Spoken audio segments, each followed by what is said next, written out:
Hey guys, welcome to the channel. It has been a long time since I've been in front of you guys, and I talked about doing portfolios months ago, like literally months ago, and we have finally finished them. I think it's been about 2 weeks now, but it was so challenging for me. So I'm going to share with you guys some tips and tricks and give you an inside look at my girls' portfolios for the 2022-2023 school year. My name is Morgan here at The Life of Tillmans, and I'm happy that you are here. Okay. I did not decide to do a portfolio until March of the 2022-2023 school year. Where I live in the state of Oklahoma, there is no requirement for any type of portfolio, record keeping, any of those things. And so I've kind of just been keeping books and holding on to curricula and all the things because I'm like, ooh, what if one day I need it? It just didn't make me feel comfortable. I still did not feel comfortable, and I thought, I'm just going to start a portfolio for my girls. But then I was like, I don't want it to just be a regular portfolio. No one may ever even look at it. It's for our records just in case, because we could up and move to a state that does require portfolios, and then I would have like nothing to show for it if I got rid of all of their old curricula. So this was a way for me to have more security within our home state, but also provide us with some additional security if for some reason we moved from the state of Oklahoma. So I thought, let's get portfolios together. Now, I had no idea what I wanted to put in these, what I wanted them to look like. I just knew I wanted to keep records of what my girls had done. So I did do some research here and there to try to figure it out. And I'm going to give you guys some tips of things that I wish I would have done in preparation for these portfolios. But before I do that, I'm just going to give you a brief little look into one of my daughter's portfolios for the 2022-2023 school year. All right, guys, here is my oldest daughter's portfolio. I'm going to try to keep this raised so I can keep the glare off, but she designed her own cover. And then each one of my daughters got an all about me page, and they just went through and filled this out. I did a different one for each one of them. Don't mind the colors on there. My printer is just kind of doing what it wants to do. And then we picked a picture and put it on there. I put this also in a page protector.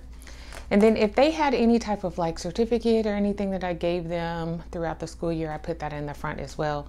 So over here, you will see a list of the different curricula that she had for the year. I may move this to a different spot, but for right now, that's where it is. And they helped organize and do their portfolios. She wanted to add pictures in the front, so she put all of her pictures in the front of her portfolio. These are just some random pictures. I take pictures all the time throughout our school days, and so I went through from the beginning of the school year, which was like July of last summer, 2022, and I just went through and just printed off some pictures of the girls, and they cut and glued on cardstock, and then we put it in a page protector. So she has several pages of pictures. These are just random pictures. Over here is some science things. She also did a couple of drawings on my arm with some pins, and so I took a picture of those and put them here. We have more science here, and then she has extracurricular activities over here. So band and volleyball, her guitar, just stuff. One little extra picture from when we were out of town. The next tab is going to be reading, and what I did was just try to keep a list of the girls' books. Now, we did not really do this very well for the previous school year, so these are not all of the books, but they are quite a few of them. I think she read over 100. We just don't know what happened. We just lost track. But if she read multiple books in a series, let me see if I can find one. Like here, the Boxcar Children, she read books 1 through 4. I just put 1 through 4. I did not cite each one of them individually. Her next tab is math. And what I did for math is for Saxon 5-4, she was still working on that at the beginning of the school year. I just ripped the front of the test and worksheets cover off of the book because it can't be used again anyway. She writes in it, but I just ripped that off and put it in here so that anyone who looks at it knows that this is what she completed for the year. Put that in a page protector, and then I went through, and for the lessons for Saxon Math, I took a few of the lessons. I basically took one thing from every month that she was doing that course. If there were tests, I also grabbed those for that month as well. Like here, she has a test for the month of September, and then here's a lesson for the month of September. So that's how I did those moving forward. She went all the way through into December in this one. Then she started on Saxon 6.5, and I did the exact same thing, took the cover off the test and worksheets booklet, and then went through and did one lesson and one test from each month to show progression. The next tab is her grammar. Same thing from the Easy Grammar Student Workbook, just tore the cover off. It made it easy. I put it in a page protector, and then I took one test from each month, if it was a test or a review from each month. And that's what's there. And then she has her, these are actually just the reviews, but then from the test booklet did the same thing, one test from each month. And so here are the tests to cover the months. And then for daily grams, I just did one daily grams assignment from each month that she worked on that curriculum. Going into vocabulary, she is still currently doing word roots. So instead of tearing the cover off, I just made a copy of it. And then I did same thing, one assignment or lesson from each month just to show progression. I tried to pick some where maybe she missed a whole lot in that month, and then the next month she maybe only missed one. So I just tried to show progression in what she was doing. So like this one, she got 100%, and this is a review. She also did a little bit of Wordly Wise last year as well before she went into Word Roots. So I did the exact same thing, took a couple of lessons that she worked on for that, tore the cover off of that book as well because it is a workbook, so it can't be used again. And then for the test booklet, did the same thing, tore the cover off, and then I did a few of the tests for that. Going into spelling, she did building spelling skills with Evan Moore. Again, tore the cover off, put it in page protector, and I took one test from each month. Some of her best, some average, and then some where she didn't do so great. Then we're going into handwriting, and I thought this was really fun. We did the Good and the Beautiful's handwriting. Again, don't mind the printer, but level 5. And so I actually allowed her to go through and choose some of the assignments that she wanted for her handwriting and what she felt like looked the best. In writing, we did the Writer's Workshop. So here are some of the assignments that she did for Writer's Workshop, and she wanted to keep those. Going through there, some pictures that she drew. This is also the first story that she wrote, which is The Sibling Revolution. I'm actually going to have her type this up really soon, and then we will probably have it bound and go forward with that. She wants to be a writer, so we're hanging on to that. 5th grade journal, here's a few things that she journaled, and then her literature study, Miss Fisby and the Rats of Nim, and I kept the literature study items there. Then we go into history. Took a copy of the front of the America Story Teacher's Guide and the chapter book, and then here are her history assignments and her thoughts on history. Little drawings here. She is my doodler. Then science, we did God's Design for Life, took a copy of the book, and then what she did for science, I did not keep everything.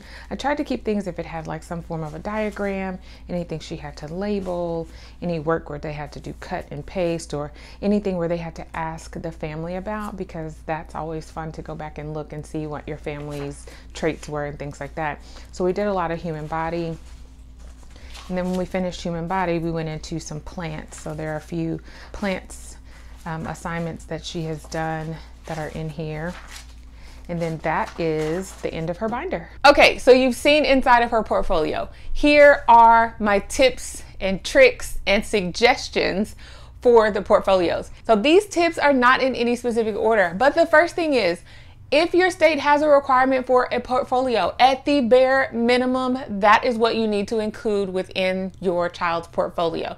If it's required for your state, go with the state's requirements. As I said before, my state does not have any requirements for any type of record keeping, so I did all of this just based off of what I wanted the girls' portfolios to look like. The second thing that I highly recommend is that you start collecting at the beginning of the school year. 10 out of 10, I would not recommend doing it the way that I did this year, okay? No, don't do it that way. Me waiting until the last minute was a big no-no. Maybe make it a monthly thing. So if you started school in August, at the end of August, you would go through everything that your child did for August and pull out what you felt like you wanted for your child, for each subject or whatever you want to put in there, and get your portfolio started right away. We already have additional binders for each one of my girls, tabs already in them, and we are putting things in there now so that it is not such a huge project like it was at the end of this school year. The next thing is, y'all, don't keep it all. I found myself being that person that I'm like, oh my gosh, I want to keep this. I want to keep that. But then I had to really ask myself why. Who's going to look at this? Why is it important? Is it useful? Is it going to make my child smile when they look back at this portfolio? Like, why am I keeping these? If I could not put a substantial, significant answer to that question, I didn't keep it. This helps me really clean out our homeschool. Huge. It made a huge difference in what I had just sitting in this closet right here from years in the past. And I just started the portfolios for 2022, 2023. So if it was any school year before that, if it wasn't something significant that like my girl said, or a handprint or a footprint or a picture that was attached to it, journaling, it's gone. I didn't do it. So it's almost like my older girls didn't do any school until they got to 5th and 6th grade. But that's okay, because nobody's asking for their records right now and we're fine. But I got rid of a lot of that stuff, and my baby girl will have one starting from kindergarten going up. Which brings me to my next suggestion. Start as early as you can with your child. If it's not a requirement for your state, start when they're in pre-K or kindergarten. They will have so many cute things for you to add in there as a part of their learning, just to make the portfolio amazing. Which brings me to my next suggestion. Make it more than just a portfolio of their schoolwork, grades or things like that, subject matters. Add fun stuff to the portfolio. Pictures, quotes, journaling, artwork. Those are some things that have really made the portfolio process really fun for my girls. And so my next tip is to involve your children as much as you possibly can. My girls each created the folder cover that you see here. I did not do spines on them, but they created that and they had a really good time doing it. Also, the picture collages that you saw in my oldest daughter's portfolio, each of my daughters has one of those, and they did it. They cut it all out and glued it down and decided what pictures they wanted.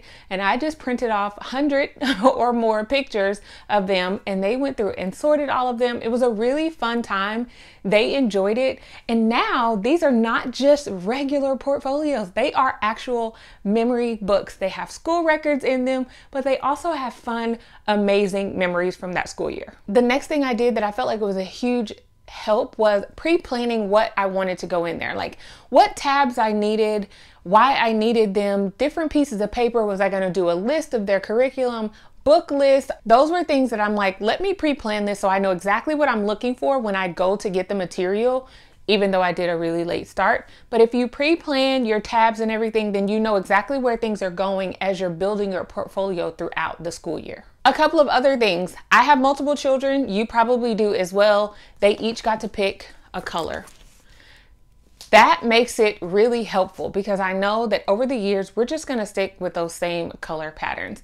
I did not go with like a pattern, like one of my daughters has been into unicorns and another into rainbows, because those change, but they didn't want that. They just wanted to pick a color and then to be able to design it. If your child wants a fancy type of binder, grab one. They may change every year, and then you can just put the end tab here, not a tab, I forgot what it is, but you can put the end little piece here with your child's name on it in the school year, and you'll already know. I am going to put my child's name and school year here, and that way I'll know what year it's for. But the color really tells me who it's for. It's really just the year that I need to know about. So make sure that you make them fun. If your child wants to pick something with all these elaborate colors on them and designs on the outside of their 3-ring binder, go for it. Another thing that I did was I had to pick a start and a stop date, and I had to make that a hard date. It had to be something that I could not waver from. So what I did for ours is July 2nd or 3rd, and then I had to go all the way to June 30th. Within our portfolios, it did not matter to me if my child had finished that curriculum for that year or by that specific date. If that was a date and they were still working in that same curricula, July the 2nd, our cutoff was June 30th. That's it. It's not included in there. It will go in the next year's portfolio. But I had to do that in order to have that, what I call clean line for the specific dates and what years they were doing the different curricula.